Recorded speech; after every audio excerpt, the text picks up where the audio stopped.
Bien, buenas tardes. Nuevamente les damos la bienvenida a este segundo ciclo de entrevistas relativas a los 21 proyectos ganadores de la convocatoria Proyectos Especiales Necesidades Emergentes al COVID-19 2022. Al igual que en el ciclo anterior, transmitiremos en vivo de lunes a viernes a las 3 p.m. a través de las redes sociales del Fondesit, diálogos con los investigadores principales de cada una de estas iniciativas ganadoras que apuntan a desarrollar rápidamente soluciones efectivas a los desafíos sanitarios ocasionados por la pandemia. En esta segunda convocatoria organizada por el CONCITEC a través de su organismo ejecutor, el Fondesit, se completó el proceso ya a finales de junio con la publicación de la lista total de los 21 proyectos seleccionados que se suman a las 29 iniciativas anteriormente financiadas. Estos 21 proyectos de la segunda convocatoria están relacionados a las áreas de tratamiento y transmisión del virus SARS-CoV-2, ¿no? Todo lo que referido a estudios de metodología de la reducción de la carga viral, mecanismos de transmisión y evaluación de terapias, vacunas, antígenos y antivirales, métodos de diagnóstico sobre el estudio y desarrollo de metodologías innovadoras de detección, vigilancia y salud digital en lo que respecta a la gestión adecuada y rápida por parte de los servicios hospitalarios, accesorios sanitarios, el desarrollo de equipos de diversa índole para el tratamiento y prevención de la enfermedad, epidemiología y prevención, en lo que respecta a estudios y análisis de estrategias de prevención y control en población en general, así como investigaciones sociales y económicas.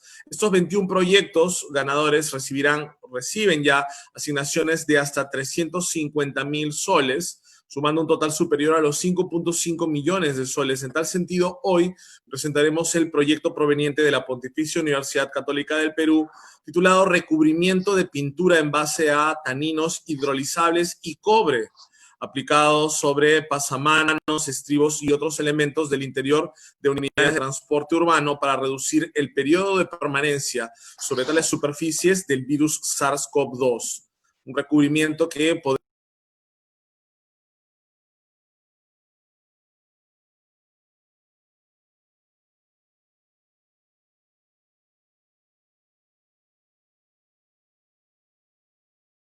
Santiago Flores Merino. Él es profesor principal del Departamento de Ingeniería, coordinador académico e investigador del Instituto de Corrosión y Protección de la Pontificia Universidad Católica del Perú, con 25 años de experiencia en la enseñanza, consultoría y servicios diversos, así como en la investigación en temas relacionados con la corrosión, la tecnología para su control y la ciencia e ingeniería de materiales. Él cuenta con numerosas publicaciones en capítulos de libros, revistas indexadas y especializadas en el campo, como hemos dicho, de la corrosión atmosférica y recubrimientos de protección. Asimismo, hoy presentaremos la iniciativa proveniente del Instituto de Investigación Nacional titulada Transmisión sintomática y asintomática del virus SARS-CoV-2 en hogares en el distrito de San Juan del Urigancho y comparación de métodos de detección. Recordemos que en San Juan del Urigancho, el distrito más poblado del Perú con más de 1 millón de habitantes, pues es uno de los lugares en donde mayores tasas de contagio se han detectado, se han advertido, y precisamente muchas de ellas también en el transporte público, un poco que es un fenómeno que une de alguna forma estos dos proyectos, sobre lo cual hablaremos también más adelante. Para hablar sobre este proyecto, este estudio en San Juan del Urigancho, contamos con la presencia del investigador principal, Claudio Lanata de las Casas, investigador titular del Instituto de Investigación Nutricional desde 1983, médico graduado de la Universidad Peruana Cayetano Heredia con especialidades de medicina interna y enfermedades infecciosas en Estados Unidos, magíster en salud pública con énfasis en la epidemiología por la Universidad de Johns Hopkins en Estados Unidos también, profesor honorario de la Escuela de Medicina Tropical e Higiene de la Universidad de Londres y profesor adjunto del Departamento de Pediatría de la Escuela de Medicina de la Universidad de Vanderbilt. También es asesor de la Organización Mundial de la Salud y miembro de múltiples comités técnicos. Sus investigaciones han resultado en más de 160 artículos científicos, 2 libros y 27 capítulos de libros. Muy buenas tardes, doctor Flores. Muy buenas tardes, doctor Lanata. Un gusto contar con ustedes en esta transmisión y bueno, comencemos un poco hablando sobre el proyecto de la Universidad Católica del Perú. Entiendo que se trata de, bueno, que esta iniciativa busca desarrollar 4 prototipos de recubrimientos de pintura a bajo costo, usando 2 ingredientes principales que pueden tener poder antibacterial y antiviral, que son los taninos y el cobre. Conversémonos un poco más sobre el tema, doctor Flores. Muy bien, buenas tardes con todos los asistentes. Un gusto poder contarles el proyecto que hemos ideado, que hemos formulado. La idea surgió de lo siguiente. Vi un estudio que se hizo a principios de este año por la Universidad de California y un Instituto Nacional de los Estados Unidos en enfermedades alérgicas e infecciosas sobre la permanencia del virus SARS-CoV-2 en las superficies. Este estudio tuvo bastante repercusión en medios periodísticos internacionales y también algunos nacionales, y de ahí pues todos hemos obtenido el dato de cuántas horas permanece el virus sobre una superficie, ¿no? Entonces, en estos estudios decía pues que en acero inoxidable o sobre plástico permanecía 72 horas, pero sobre una superficie de cobre metálico, que ya sabiendo, seguramente lo incluyeron en el estudio, el virus SARS-CoV-2 permanecía o tenía una estabilidad solamente de 4 horas. Es una gran diferencia, ¿no? Entonces, está clarísimo que el cobre afecta la estabilidad del SARS-CoV-2 sobre una superficie. Pensando en las unidades de transporte, en un pasamanos, por ejemplo, entonces la solución no sería tan complicada, ¿no? El pasamanos lo hacemos de cobre o lo recubrimos con unas láminas de cobre y ya estaríamos reduciendo la permanencia del virus sobre esa superficie. Esta sería una medida técnicamente adecuada, pero a lo mejor económicamente no, porque sería un poco costoso para los dueños de las unidades de transporte y de repente ese costo lo trasladarían al público en general. Entonces, pensamos, bueno, ¿y por qué no idear, pensar en una pintura que sea de fácil aplicación, que un propietario de una unidad de transporte la pueda aplicar sobre pasamanos, sobre los estribos, sobre los respaldares de los asientos, y que esa pintura contenga algún componente de cobre que pueda reducir la estabilidad del SARS-CoV-2 y, por tanto, reducir el impacto de la propagación del virus en las unidades de transporte. Nosotros hemos trabajado ya hace algunos años con unos compuestos que le llamamos pigmentos a base de tanatos metálicos. Los hemos utilizado, los hemos estudiado para la especialidad en la que venimos trabajando en el Instituto de Corrosión para protección anticorrosiva. Y de estos tanatos metálicos hemos pensado más en el tanato de cobre para esta posible aplicación. ¿Qué cosa es un tanato de cobre o qué cosa es un tanato metálico? Pues es un compuesto que nosotros los químicos llamamos organometálicos, es decir, un compuesto que tiene una parte inorgánica, que es el metal, y una parte orgánica, que en este caso sería el tanino, que le da el nombre de tanato, ¿no? Los taninos son muy ricos en la naturaleza. Los encontramos en los árboles, en los arbustos, en árboles pequeños, y son de muchos tipos, tienen muchos tipos de estructuras, hay taninos condensados, taninos hidrolizables. Y aquí en el Perú se siembra y se explota a nivel comercial un arbusto o la vaina del fruto de ese arbusto que es rica en taninos, que es el árbol de la tara. De la vaina del árbol de la tara se muele y se obtiene un polvo que es muy rico en taninos hidrolizables. Entonces, con esos taninos se puede hacer un tanato de cobre.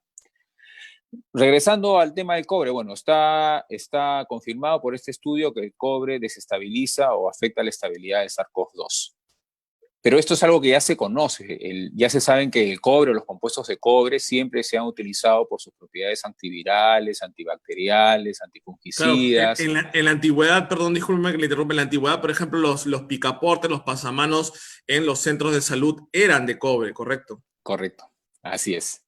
Se ha estudiado el cobre para hacer pinturas antimicrobianas, especialmente ahora que se está trabajando mucho con las nanopartículas, tanto nanopartículas de cobre metálico, nanopartículas de óxido de cobre, nanopartículas de plata también. Y esa sería la segunda opción. Bueno, podríamos hacer una pintura con nanopartículas de cobre para recubrir los pasamanos de los autobuses. Pero nuevamente sería una opción un poquito cara porque las nanopartículas son muy eficientes, pero también son un poco costosas. En el caso del tanato de cobre, el tanato de cobre es una micropartícula que se obtiene por una reacción de los taninos, en este caso hidrolizables, con una sal de cobre. Ambos son materias primas del Perú. El Perú es uno de los principales exportadores de polvo de tara y el Perú es uno de los principales productores de cobre. Entonces, esto nos gusta porque va por el lado un poco de la economía, de poder masificar esta pintura.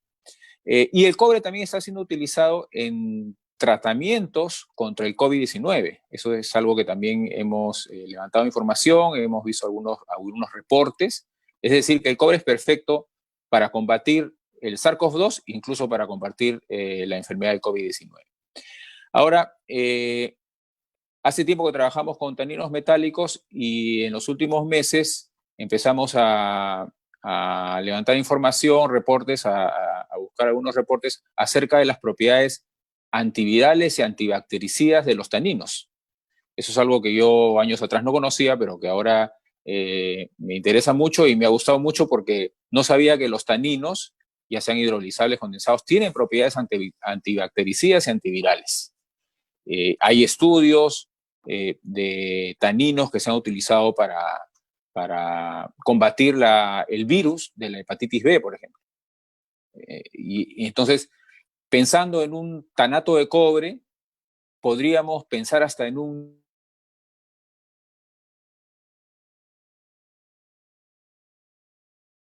esta propuesta, y la idea es hacer una pintura de fácil aplicación, que seque rápido, que cualquier usuario la pueda aplicar en su unidad de transporte, conteniendo un tanato de cobre como pigmento que inhiba el desarrollo de este virus SARS-CoV-2. Nosotros ya tenemos experiencia en trabajar con tanatos metálicos, sabemos sintetizarlos, eso no va a ser un problema. Hemos trabajado en formulación de pinturas ya hace unos años y habría que ver, porque esto es una hipótesis que estamos proponiendo, si es que esta pintura que contiene el pigmento tanato de cobre, en qué proporción puede ser efectiva y cuán efectiva puede ser contra el virus SARS-CoV-2. Esos son ya los estudios de validación finales que vamos a tratar de hacer en estos 3 cortos meses que tenemos para desarrollar el proyecto. Y esa es la idea general. Correcto. Y también sería interesante, bueno, conversar más adelante acerca del desgaste, ¿no? De repente, un poco cuánto podrían durar estos materiales, pero vamos a dejarlo para dentro de unos minutos. Ahora me gustaría conversar con el doctor Claudio Lanata. Doctor Lanata, buenas tardes. Cuéntenos un poco acerca de este estudio cohorte que piensan realizar en San Juan del Lurigancho. Entiendo que existe no solo la necesidad, sino también la urgencia de realizar mayores estudios a un nivel comunitario, ¿no? Si bien es cierto que tenemos muchos indicadores a nivel nacional, digamos que las dinámicas propias de una comunidad, de una jurisdicción un tanto más pequeña, pueden revelar muchos más fenómenos y un comportamiento de repente inusitado del virus en este tipo de jurisdicciones como un distrito tan grande con 1 millón de habitantes. Cuéntenos un poco más sobre la iniciativa que ustedes están impulsando. Perfecto, muchas gracias. Primero, gracias por la invitación, un gusto escuchar a Santiago, linda propuesta. Voy a compartir mi pantalla, si me permiten, rápidamente para mejor que hablar, traerles de qué se trata lo que vamos a hacer. Entonces, este es un proyecto que va a buscar medir cómo se transmite en personas con y sin síntomas en 40 hogares en San Juan de Lurigancho, y vamos a tratar de comparar métodos diagnósticos. Este es el equipo que me acompaña, tanto del Instituto de Investigación Nutricional, que no es Instituto Nacional, sino es Instituto de Investigación Nutricional. Somos una organización peruana sin fines de lucro, una ONG, y tenemos la colaboración de la Universidad de Vanderbilt con el doctor Carlos Grijalva, que nos asesora también en todo esto. Entonces vamos rápidamente a ver la justificación del proyecto, el trabajo previo que hemos hecho, cuáles son los objetivos, métodos, qué implicancias va a tener los resultados de este proyecto en políticas públicas de tratar de combatir el COVID, y nuestro cronograma y preguntas, ¿no? Entonces vamos a entrar un poco a la justificación. Estos son unos gráficos que el doctor Rubén Cornejo de nuestro equipo saca con un software que viene de Estados Unidos, pero que me gusta porque tiene la escala logarítmica y va mostrando cómo se van avanzando los países de América Latina con la epidemia. Y bueno, Brasil lidera, México está agarrando cada vez más fuerza, Perú y Chile, Perú estaba siguiendo a Brasil y se apartó un poquito, Chile también tuvo un pico y está cayendo, y por atrás están Argentina y Colombia en estos escalas, ¿no? Y si lo vemos a nivel mundial, Estados Unidos obviamente lidera, bajó y ha retomado fuerza, Brasil sigue en segundo lugar, India, no, si ustedes ven India es una línea exactamente recta, no hay forma de que estén controlando la epidemia, y Perú venía y se ha comenzado a retraer, pero fíjense ustedes que aquí se ha aplanado, ¿no? Ya sobrepasamos a toda Europa, ¿no? Y no somos un país oriental como China o Corea que logró rápidamente controlar la epidemia con las medidas que ellos tomaron a nivel poblacional. El Perú viene monitoreando esto y por una serie de decisiones logísticas ha usado las pruebas rápidas más que las pruebas moleculares que están acá en la línea naranja. Se dice que se ha dejado de reportar, pero ustedes ven la gráfica, está haciéndose la misma tendencia de muestreo nacional que te permite, por lo menos mal que bien, pero modelas qué está pasando, ¿no? Y es interesante cómo los niños y los adolescentes tienen muy pocos casos de COVID. Mayoría se concentra en las personas que ya trabajan de 18 hasta 50, 59 años, ¿no? Y el adulto mayor no tiene tantos casos, pero si miramos la mortalidad es casi cero en las personas jóvenes, y comienza, a partir de llegar a los 50 años comienza a subirse, y sobre todo a las personas de mayor edad. Entonces es una enfermedad rara, podemos hablar del por qué, pero es interesante. Esta es otra data que sale del exceso de muertes esperadas. Acá son las estadísticas de mortalidad por todas las causas de muerte que Perú tiene a nivel nacional, y había obviamente una tendencia de cuántas muertes se reportaban, este es de 1 de enero del 2000, y a partir de marzo se ve que aumentan. Estas son, de nuevo, mortalidad por todas las causas, indiferentes, cáncer, todo lo que ustedes vean, como digamos en el certificado de defunción que se está codificando, no siempre es COVID. Sin embargo, se ven directa o indirectamente relacionadas con el COVID. Y vean que está comenzando a caer. Entonces acá hay una tendencia que algo está bajando, pero Perú no es homogéneo. Entonces acá en esta línea superior media es Lima. Si ustedes ven esta verde que está subiendo, porque Lima está bajando, lo que está subiendo es Arequipa, por ejemplo. Y esta azul es Loreto. Hay regiones que subieron y bajaron, Loreto, Piura, están bajando. Y hay una parte del país que está plana, no se ve eso, ¿no? Que son las regiones del sur y las zonas andinas del sur del país, que es súper interesante por qué hay esta diversidad. Y ya mirando distritos de Lima, acá tienen ustedes lo que venían conversando, como San Juan del Lurigancho en esta línea azul es donde mayor número de casos se está concentrando en Lima, seguida por San Martín de Porras, Lima Cercado y Comas. Estos son los 4 distritos, mientras que los demás distritos están bajando un poquito, ¿no? Si ven el pico que tuvieron en mayo, en junio han comenzado a bajar. Entonces, hay una necesidad de entender qué está pasando, y sobre todo en el distrito de San Juan de Lurigancho, donde está más activa la enfermedad. Ahora, hay un problema con las pruebas rápidas, porque las pruebas rápidas te dicen si tienes anticuerpos, no te dicen cuándo te has infectado. Y si ustedes miran una tendencia en las estadísticas del ministerio, en principios de mayo estaban reportando que 20% de los positivos en pruebas rápidas no tenían síntomas. Esta es la mirada más cercana, están en 31-32% ahora de pruebas rápidas que no tienen síntomas. ¿Qué quiere decir? Que están chequeando y diagnosticando como COVID pacientes que han tenido COVID en el pasado, y que la prueba rápida le simplemente muestra que hay anticuerpos. No te está permitiendo detectar quién está en este instante infectado, que deberías aislarlo para que puedan no transmitir. Lamentablemente, Perú debería estar haciendo pruebas moleculares a cada persona que hace prueba rápida y no lo está haciendo. Esto es lo que también estaban comentando. Hay focos de infección importante, por ejemplo, los mercados, donde se han visto ya 40 hasta 80% de las personas positivas con pruebas rápidas. Repito, no se sabe cuántos de ellos se infectaron antes o ahora. También digamos, paraderos de Lima y Lima Metropolitana, 29% positividad. Pero a nivel comunitario no se ha hecho ese estudio. Acá hay un pequeño estudio en 274 personas que el MINSA reportó a inicios de mayo con 76% positividad y no lo han vuelto a reportar. Es bien alto, y si miran ustedes la positividad del personal de salud, que es el que más expuesto está a contagios, la proporción promedio de diagnóstico con prueba rápida es 7%. Entonces, ¿dónde estamos? ¿Cuánta población ya se infectó? Se sabe que deberíamos llegar a un 60% para que deje de transmitir el virus. ¿Estamos lejos o cerca? En Europa los mejores estudios están en 5%, en Estados Unidos están por ahí también de la población general infectada. Acá no se tiene una idea de qué está pasando a nivel comunitario.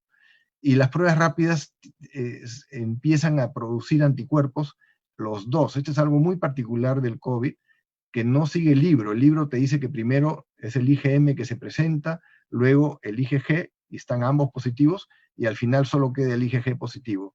En COVID ambos van de la mano, y es más, los individuos que tienen en los 8 a 14 días del inicio mayor cantidad de IgG, tienen más chances de una enfermedad severa que los que no tienen altos niveles de IgG al inicio. Y acá hay un tema bien interesante.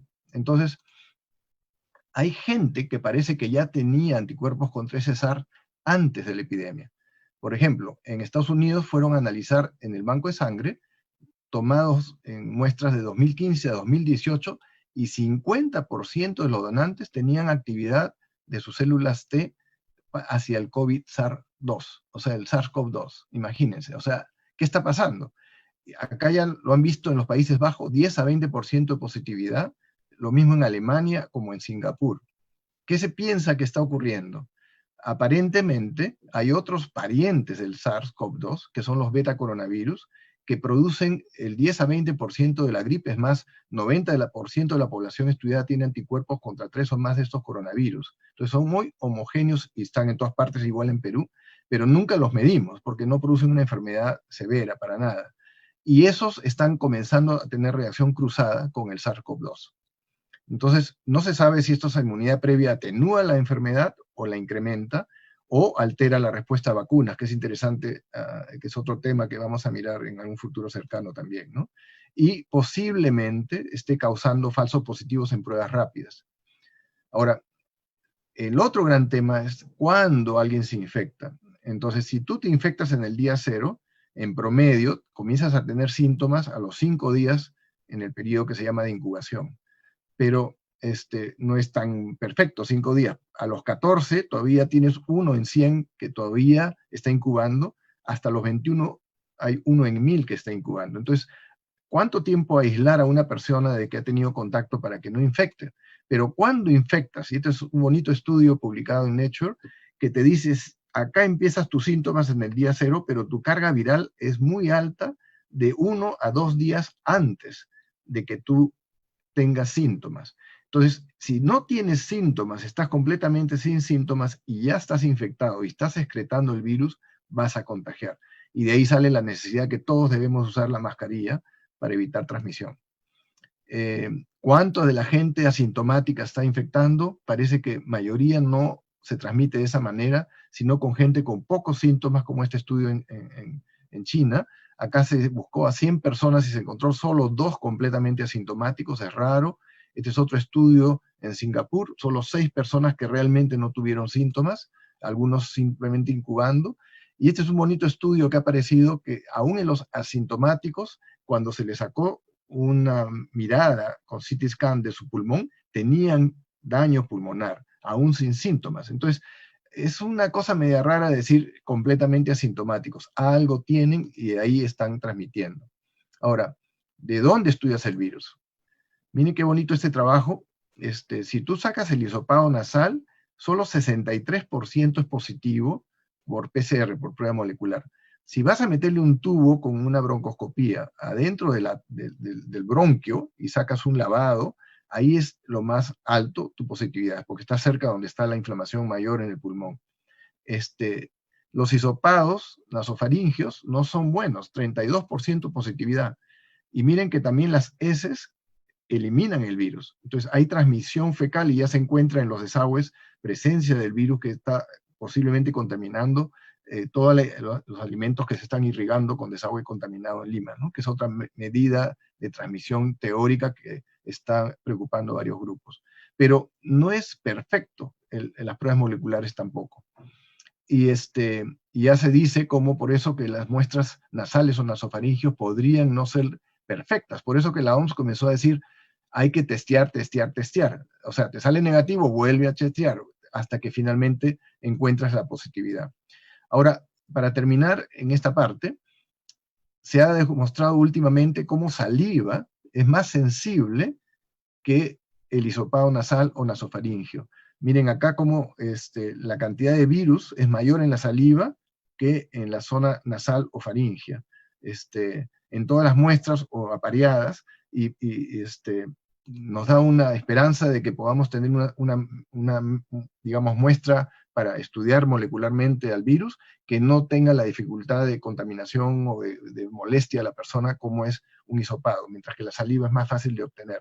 Nuestro colaborador en la Universidad de Vanderbilt, que es peruano, pero migrante allá en Estados Unidos ya por varios años, Carlos Grijalva, justamente lo ha estudiado en Nashville, en Tennessee, y ha encontrado lo mismo en una publicación cercana. Entonces, en resumen, Perú está usando principalmente la prueba rápida en poblaciones sospechosas o de alto riesgo y no las corrobora con prueba molecular. Entonces, se desconoce qué proporción de la población ya ha sido expuesta al SARS y cuántos de ellos están transmitiendo el virus. Esta especificidad de las pruebas rápidas no es muy alta.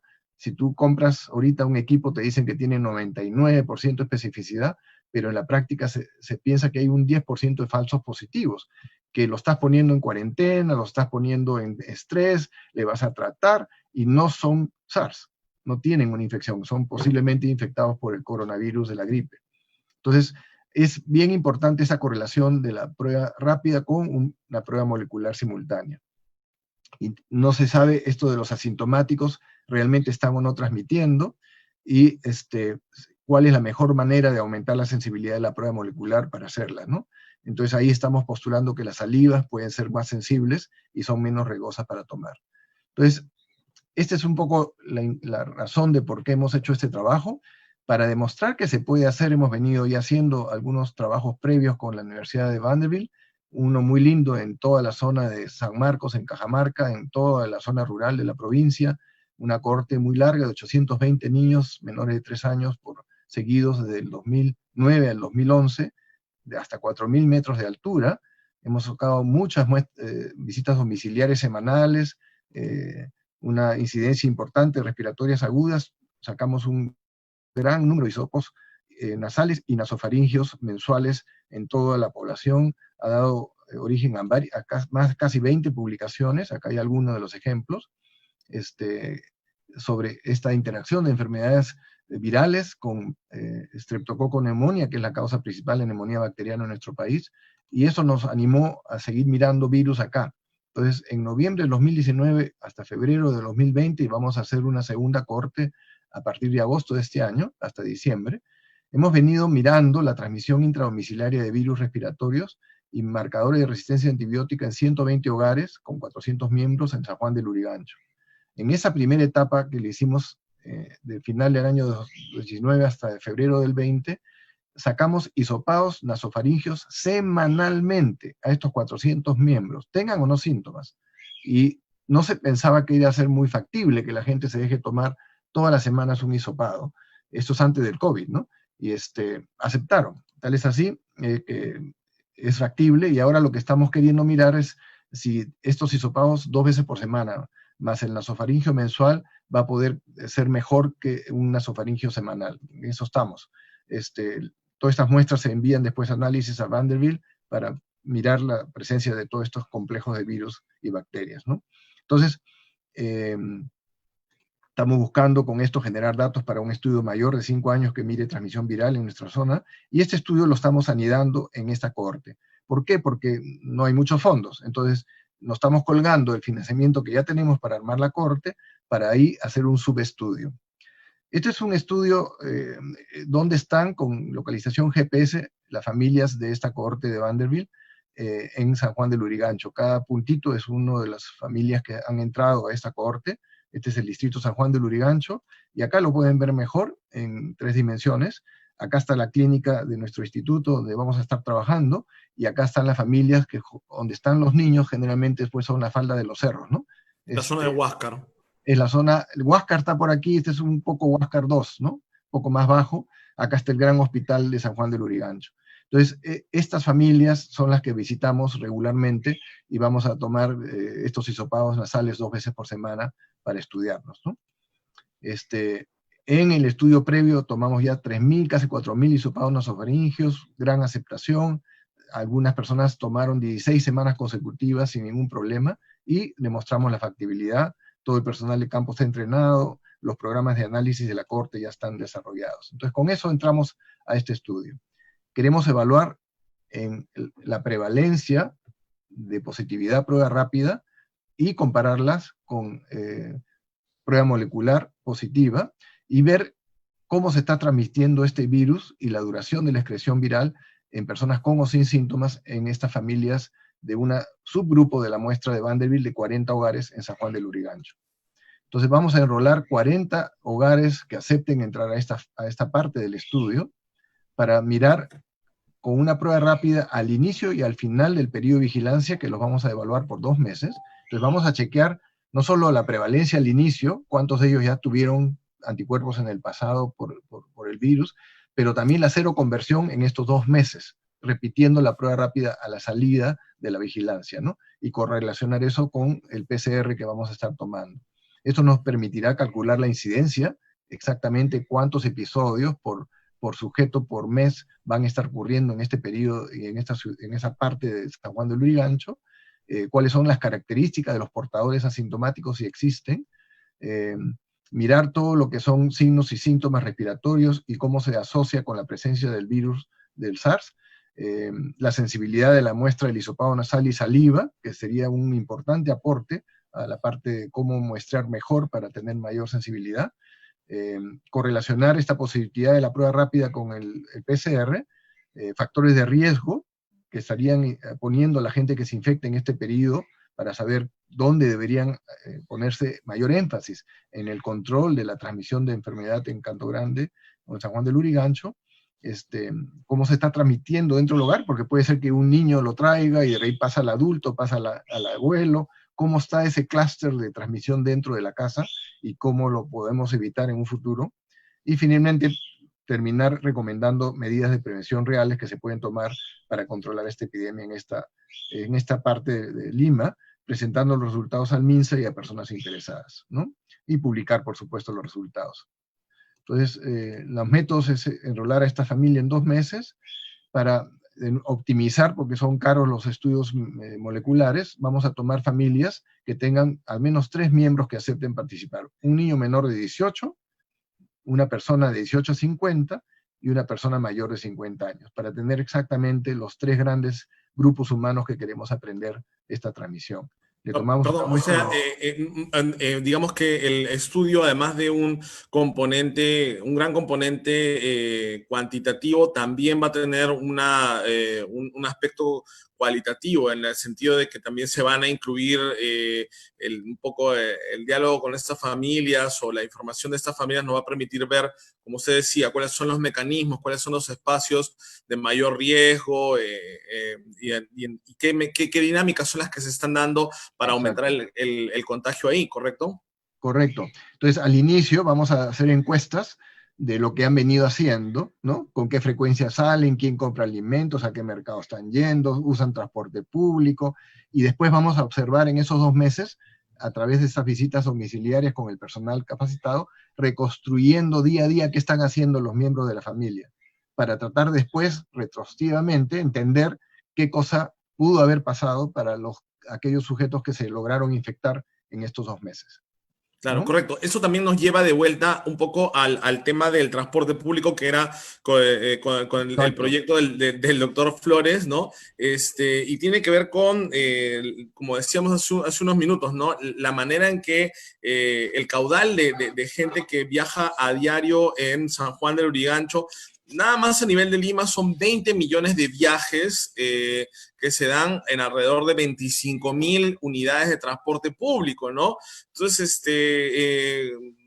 buena parte de esos 20 millones de viajes se dan en San Juan del Lurigancho. Unidades que tienen, si bien es cierto en San Juan del Lurigancho, por ejemplo, existe este corredor segregado, ¿no? de la municipalidad, lo cierto es que también hay una serie de unidades un poco más informales o de mayor antigüedad. Entonces, doctor Flores, ¿qué podemos hacer con esta pintura? Digamos, ¿cuántas manos de pintura tendría que aplicar el dueño de una unidad para tenerla, digamos, protegida?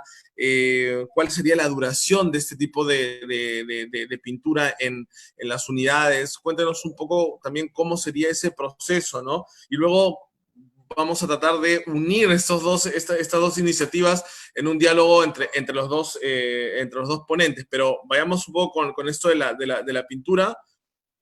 Hans, un momentito, ¿me Sí, permites terminar? Y por ahí supuesto, adelante. compartir pantalla. Yo sé que el tiempo vale oro. Claro, claro, adelante. Aquí está un poquito lo que estamos haciendo, solo para aquellos más biólogos y técnicos. Estamos haciendo un pool, es bien interesante. En vez de estar muestreando muestra por muestra, que es caro, se ha visto que haciendo pool de todas las muestras que tomamos nasales en una semana, se hace un PCR, y si alguno de ellos sale positivo, regresas a cada uno, y con esto bajamos un poco el costo, ¿no? Eso ha sido probado en Israel. Estas son un poquito las cámaras que estamos usando para preparar la muestra, mezclar los reactivos y llevarlos al amplificador de PCR. Y esto es lo que estamos pensando, ¿no? Que vamos a encontrar la incidencia y mirar si realmente los niños, por ejemplo, están transmitiendo. Hay un montón de preguntas. ¿Por qué los niños no están yendo al colegio? Ellos de repente ni se infectan ni se mueren. ¿Por qué se les piensa segregar, digamos, si de repente no tienen transmisión, no transmiten, porque no tienen el receptor en sus células, ¿no? Y pensamos que los 18 a 50 son los principales transmisores que tienen enfermedad, o muy poca o muy leve, mientras que los mayores son los que se mueren. Entonces, esta es una pregunta bien importante que queremos contestar. Esto de la prueba rápida versus molecular creo que va a ayudar a que se busque aumentar la cantidad de pruebas moleculares en esta fase del control de la epidemia, y si la saliva puede ayudar, ¿no? Entonces, creo que hay varios beneficios que vamos a poder sacar de este proyecto. Tenemos, bueno, el cronograma, ya, en fin, si hay preguntas lo podemos mirar en detalle, pero a final de diciembre vamos a tener resultados para presentar y publicar a todo el mundo, ¿no? Entonces, este es el instituto, nuestro fundador, y acá tiene mi correo, cualquier pregunta, encantado de poder contestar. Muchas gracias. Claro, sobre todo, doctor Lanata, porque tomando en consideración que el próximo año, pues, los alumnos deberían volver a clases, en el San Juan del Lurigancho hay 550 colegios nacionales, únicamente nacionales, ¿no? Entonces, definitivamente este estudio cohorte va a ser una referencia fundamental para la implementación de este proceso de retorno a las aulas, sobre lo cual quisiera también hablar un poquito después con usted. Pero, doctor Flores, un poco retomando estas preguntas sobre la pintura, ¿no? ¿Sería factible entonces aplicar una mano, dos manos? ¿Cómo ustedes ven en la práctica que esto podría implementarse en la mayoría de unidades de transporte público? Como les decía, son más de 25.000 en la actualidad, al menos las que están registradas para el sistema de transporte público, ¿no? Entonces, ¿cómo ven ustedes la implementación práctica de esto? Bueno, la idea es que con una mano o una capa de pintura aplicada se pueda lograr el objetivo. Es un proyecto de corta duración, son 3 meses, seguramente en el tercer mes recién vamos a tener la pintura aplicada para hacer las pruebas antibactericidas o antivirales. Y en ese corto tiempo no se puede hacer una evaluación seria y metodológica acerca de la durabilidad que has comentado, ¿no? Es una palabra muy corta, una sola palabra, pero que implica muchísimas cosas. Nosotros hemos tenido proyectos de 3 años donde hemos hecho ensayos de exposición natural, ensayos de electroquímicos, ensayos de corrosión acelerada en las cámaras de corrosión acelerada que tenemos en el instituto, y juntamos toda esa información para comparar pigmentos anticorrosivos, para comparar propiedades de las pinturas. Entonces, es una respuesta que requeriría mucho mayor investigación. Pero también esta durabilidad podría estar de la mano con el tipo de resina que nosotros utilicemos para hacer la pintura. Nosotros hemos escogido una resina que denominamos acrílica, que es una pintura a base solvente, porque es fácil de aplicar y seca rápido, ¿no? Para que la persona pues, que lo aplique en su unidad de transporte no tenga mayor complicación. Es una pintura de un solo componente. Comercial, además, ¿no? La idea es que puede ser comercial, ¿no? ¿Y de varios colores o no? Estamos apuntando a los colores amarillos que tienen estos pasamanos que hemos visto en varias unidades de transporte. Vamos a hacer color amarillo y color azul. Pero bueno, ese es un tema adicional, ¿no? Pero también podríamos utilizar una resina de mayor durabilidad, podríamos utilizar una epóxica o un poliuretano. Pero son pinturas de dos componentes, son pinturas que un usuario que no tiene una formación técnica o experiencia la va a poder aplicar. Y entonces eso jugaría en contra de la masificación que estamos buscando, ¿no? No hemos descartado esa posibilidad, incluso ya algún fabricante de pinturas se ha puesto en contacto con nosotros para expandir un poco las posibilidades de uso. Nos han preguntado, ¿y podría utilizarse en algún otro lugar que no sea necesariamente las unidades de transporte? Sí, por supuesto. Acaba de mencionar el profesor Lanata los paraderos, ¿no? No solo eso. No solo eso, en la epidemia del H1N1 de influenza que vino de México, en el fondo se originó en Estados Unidos, pero se explotó en México. En México, en los colegios, pusieron planchas de cobre en las puertas de los baños, en los pasillos y todo, y bajó en 60% la incidencia de influenza en los escolares, que sí, por supuesto, están susceptibles. Entonces, el cobre tiene efecto viral muy alto, más allá del transporte público, y ese sería colegios, centros comerciales, los centros deportivos, todo lo que es aglomeración de personas deberían usar estos pinturas, ¿no? Claro, que para aclarar un poco también a quienes nos siguen, no estamos hablando de que, digamos, pintarse con esto nos va a inmunizar, sino que las superficies que están recubiertas por esta pintura, digamos, guardan el virus activo en un menor tiempo. O sea, digamos que si tú dejas descansar esta superficie durante la noche, que es lo que normalmente ocurre con las unidades de transporte público, al día siguiente ya estas superficies estarán libres del virus, ¿correcto? O del virus activo. Y evitas lo que le denominan carga viral, ¿no? No se va cargando el virus y al final creo que las unidades de transporte las han estado desinfectando por las noches, entonces eso se podría evitar, ahorrar costos, por ejemplo, ¿no? Exacto. Y tener algo permanente. Sí. Pero claro, para dar respuesta a la durabilidad todavía habría que hacer un estudio un poquito más largo, ¿no? Ahorita estamos priorizando el tema de que se pueda masificar, el tema de ver si nuestra hipótesis funciona, con qué carga de pigmento en la pintura podría ser más efectivo. Entonces, eso es parte del alcance que podemos obtener en estos 3 meses de duración del proyecto. Y volviendo al tema o al aspecto de la escalabilidad de estos materiales, hemos hablado acerca de precisamente del Perú como un gran exportador, extractor de cobre, precisamente. ¿Qué posibilidades eso nos da para convertirnos en una nación que manufacture este tipo de recubrimientos con miras a que esta quizás sea la primera de una serie de pandemias que se sucedan a lo largo de los próximos años? Bueno, yo veo un gran potencial en eso, ¿no? En las líneas de investigaciones que nosotros tenemos de pinturas, de desarrollo de pigmentos y resinas, siempre tratamos de involucrar alguna materia prima peruana, ¿no? Porque estamos muy conscientes de que tenemos que crear tecnología y que tiene que ser una tecnología con unos costos que puedan competir a nivel regional o a nivel mundial, ¿no? Y la única manera es, pues, darle valor agregado, pues, a las materias primas que tenemos, ¿no? En el caso de los tanatos metálicos calza perfecto en esto, ¿no? El proyecto anterior que hemos tenido ha sido tanato de zinc, polvo de tara y óxido de zinc, que somos productores también, uno de los más grandes productores del mundo de zinc. Entonces, estamos apuntando a eso. Los tanatos metálicos tienen esa ventaja comparativa para el caso del Perú. Y debería ser patentable. Sí, estamos en el caso de los tanatos de zinc que hemos desarrollado, están en proceso de protección por patente.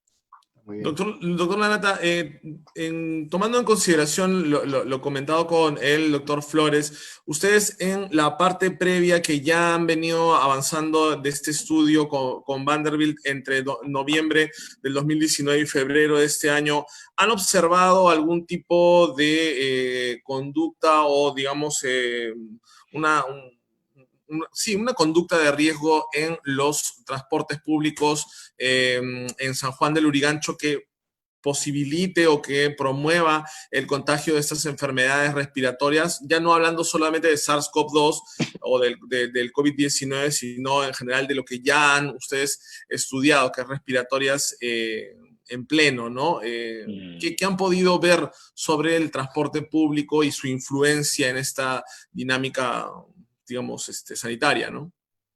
Acuérdate que primero, el COVID es una enfermedad bien rara porque afecta a los adultos y no a los niños, mientras que todas las otras enfermedades virales respiratorias afectan a los niños, más aún a los infantes, o sea, menores de 12 meses, donde tienes tu mayor incidencia de sincicial respiratorio, la influenza, el mayor impacto en la población, etc. Entonces, hemos estado mirando más niños, en donde la estructura del hogar, el hacinamiento del hogar, la falta de higiene. Por ejemplo, hicimos en Cajamarca un estudio bien bonito que pusimos un caño con agua, así no se trataba, era agua entubada, en zona rural, ¿eh?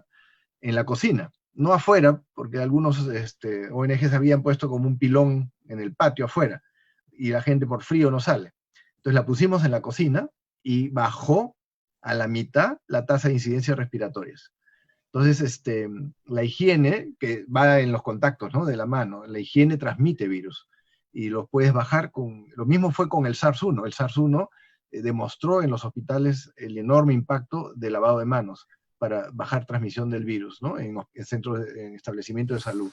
Entonces, hemos estado mirando mucho el hogar, las prácticas del hogar, y cómo se puede ir mejorando. Yo pienso que el COVID ha mostrado a la realidad peruana la importancia de ayudar a la población a mejorar sus hábitos, no solo de la calidad de sus hogares, calidad de los mercados y calidad del transporte. Yo siento que son las tres áreas que se tienen que mejorar, y ya no es cuestión del alcalde, ya no es cuestión, yo creo que es prioridad nacional y debe haber conciencia de que ahora que vamos a tener elecciones, hay un mandato claro de que se invierta el recurso del Estado a mejorar la calidad de los hogares, la calidad de los mercados y todo lo que es aglomeración pública, que tenga ciertos criterios que facilite, que digamos impida la transmisión de enfermedades en general, ¿no? Yo no tengo en esta presentación, pero la tengo en otra, en la noche la voy a dar en la Academia de Medicina. Hay 4 a 5 coronavirus nuevos que están circulando en murciélagos en China, con gran potencial de causar epidemias. Entonces, este SARS es una lección que tenemos que aprenderla para lo que va a llegar pronto, de nuevo. Y no es cuestión de que se va y ya se arregla, ¿no? Entonces, tenemos que aprender de esto para mejorar salud pública en general, ¿no? Definitivamente este nuevo coronavirus pues está abriéndonos los ojos a ciudadanos, empresarios y autoridades sobre la necesidad de mejorar, establecer y mejorar protocolos y precisamente implementar medidas como sencillamente lo propuesto por el doctor Flores, ¿no?, en el sentido de inmunizar o bajar la cantidad de carga viral en un medio de tan alto tránsito como el transporte público, ¿correcto? ¿Han pensado, doctor Flores, por ejemplo, hablábamos sobre las aulas, los paraderos, ¿no? Pero también esto podría aplicarse, por ejemplo, como decíamos con el doctor Lanata, el tema de los niños en las aulas escolares, ¿no? Que tendría que pasar para que esto un poco empiece a masificarse. Y esto me lleva a preguntarle, por otro lado, cuáles son los procesos que están todavía por delante para la validación total de este proyecto. Bueno,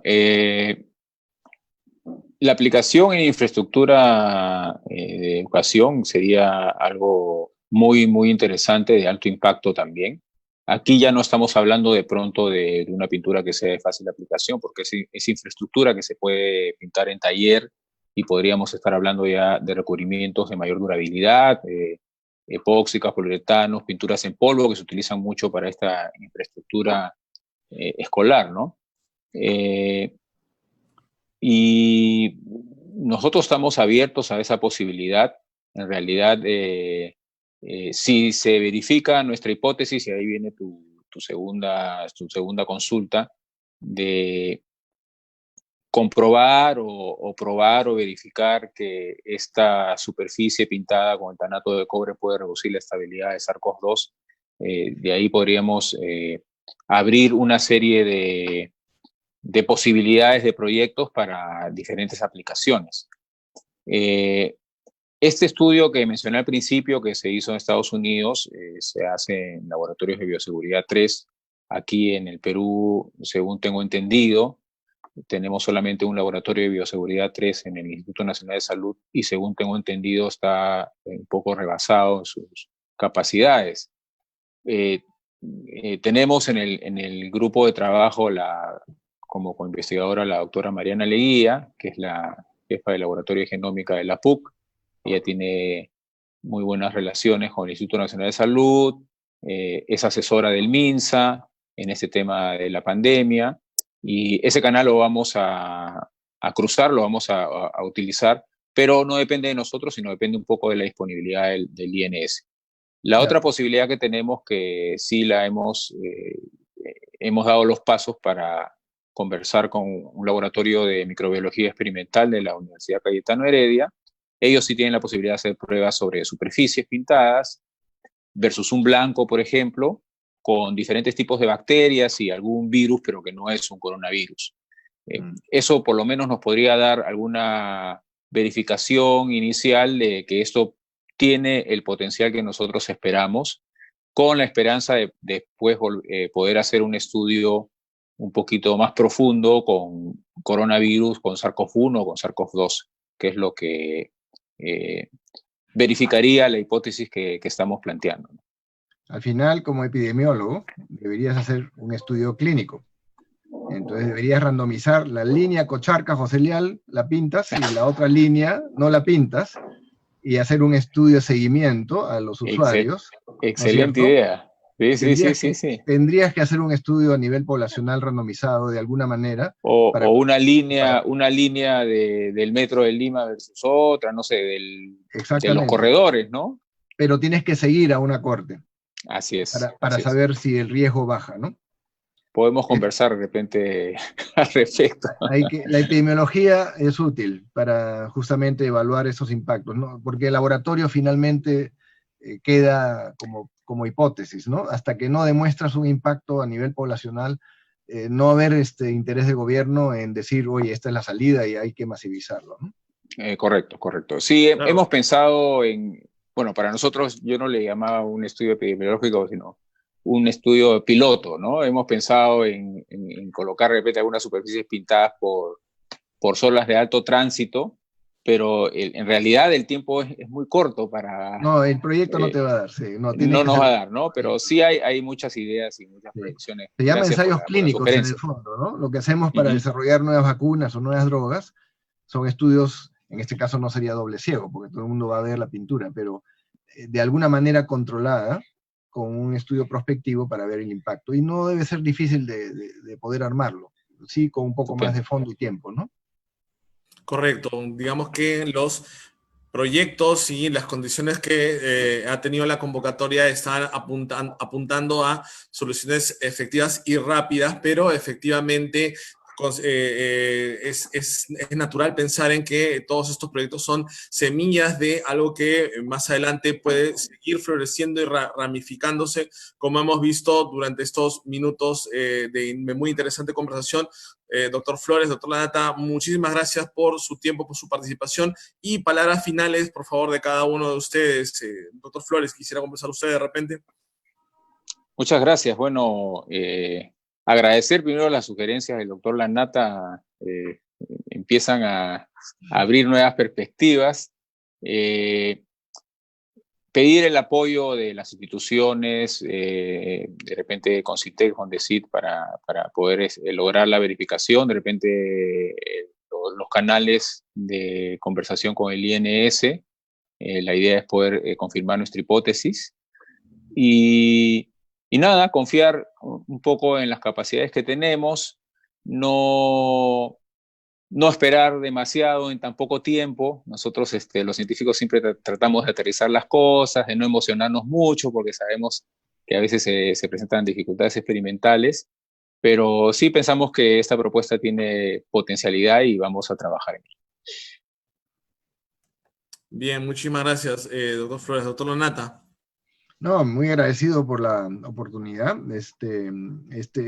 Ayuda de Fondesit nos ha agregado la posibilidad de estudiar el COVID-2 en esta cohorte, que va a tener datos de todo el resto de los virus. O sea, vamos a ver, no lo he mencionado, pero cómo se interaccionan, ¿no? Si está circulando influenza, va a ayudar al COVID a ser más patogénico o no, o el COVID va a abrir la puerta para que entre neumococo y te invada. Entonces, hay múltiples aristas que este proyecto va a poder dar, y ojalá que nos permita tener datos preliminares para aplicar a un financiamiento mayor que va a tener que venir de afuera para armar una cohorte muy larga por varios años, porque ese virus va a estar tiempo.